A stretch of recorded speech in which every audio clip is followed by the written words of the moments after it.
గురజాల నియోజకవర్గం గురజాల మండలం పులిపాడు గ్రామంలో శ్రీకృష్ణ జన్మాష్టమి వేడుకలు 3వ రోజున ఎంతో ఘనంగా నిర్వహించారు. పులిపాడు గ్రామంలో ఆంజనేయస్వామి గుడి వద్ద ప్రత్యేకంగా వేదికను ఏర్పాటు చేసి వేదికపై శ్రీకృష్ణుని ప్రతిమలను మండపంలో నెలకొల్పి స్వామివారికి ప్రత్యేక పూజా కార్యక్రమాలు నిర్వహించారు. సాయంకాలమున స్వామివారిని మేళతాళాలతో శ్రీకృష్ణుని వేషాలతో స్వామివారిని పురవీధుల్లో ఊరేగించారు. ఈ సందర్భంగా ప్రబోధ సేవా సమితి హిందూ జ్ఞానవేదిక నరసరావుపేట శాఖ అధ్యక్షులు ఇందుశ్రీ గడియం పెద్దిరెడ్డి మాట్లాడుతూ శ్రీకృష్ణ జన్మాష్టమి పురస్కరించుకొని పులిపాడు గ్రామంలో మంగళవారం శ్రీకృష్ణ భగవానుని వేదిక పల్లకి ఊరేగింపు మహోత్సవం ఎంతో వైభవంగా నిర్వహించామని ఆయన తెలియజేశారు. ఈ కార్యక్రమంలో భక్తులు అధిక సంఖ్యలో పాల్గొని స్వామివారి తీర్థప్రసాదాలు స్వీకరించారు. ఈ కార్యక్రమంలో తవిటి అమరలింగయ్య, ఎల్లిశెట్టి రమేష్, రామయ్య తదితరులు పాల్గొన్నారు.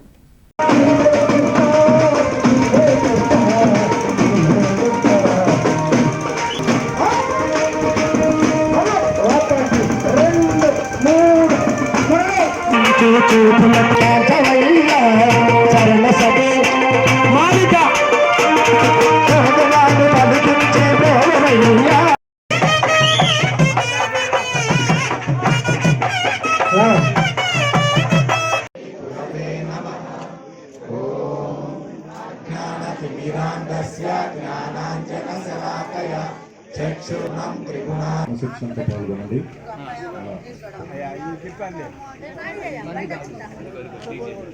ఓం విశ్వ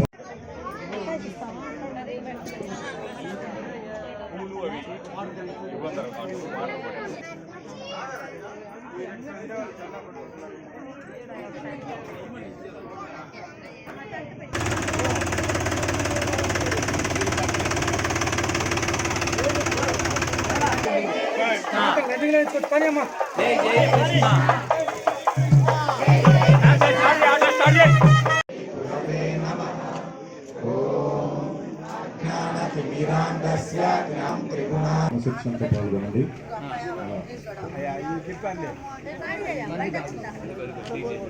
ఓం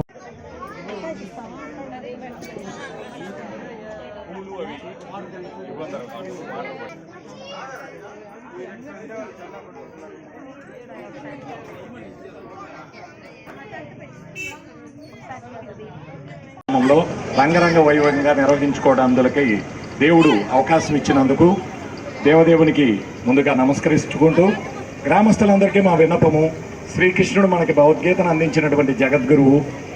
ఆ భగవద్గీత ద్వారానే ప్రతి ఒక్కరికి ముక్తి మోక్షము లభిస్తుందని గురుదేవులు శ్రీ శ్రీ శ్రీ ఆచార్య మన ఊర్లో శ్రీకృష్ణాష్టమి వేడుకలు జరిగితే మా గ్రామం ఎంతో సుభిక్షితంగా ఉంటుంది. అందరూ గ్రామస్తులు కూడా ఆయన వేడుకల్లో పాల్గొంటారు అని అడగటం. అదేవిధంగా ఈరోజు గ్రామస్తులు ఎల్లరూ కూడా శ్రీకృష్ణుడు అందరివాడు, అందరిలోని వాడని ఈ వేడుకని అందరి భావంతో పంచుకున్నందుకు ముందుగా గ్రామస్తులందరికీ మా కృతజ్ఞతలు తెలియజేస్తూ ప్రతి సంవత్సరం మన ఊర్లో మనం శ్రీకృష్ణాష్టమి వేడుకలు నిర్వహించుకుందాం. అవి పూర్తిగా సాంప్రదాయబద్ధంగా మహిళామణుల కోలాటాలతో, కృష్ణ గీతికలతో, శ్రీకృష్ణ గోపిక వేషధారంతో మనం నిర్వహించుకున్నట్లయితే తదుపరి తరాలకి శ్రీకృష్ణ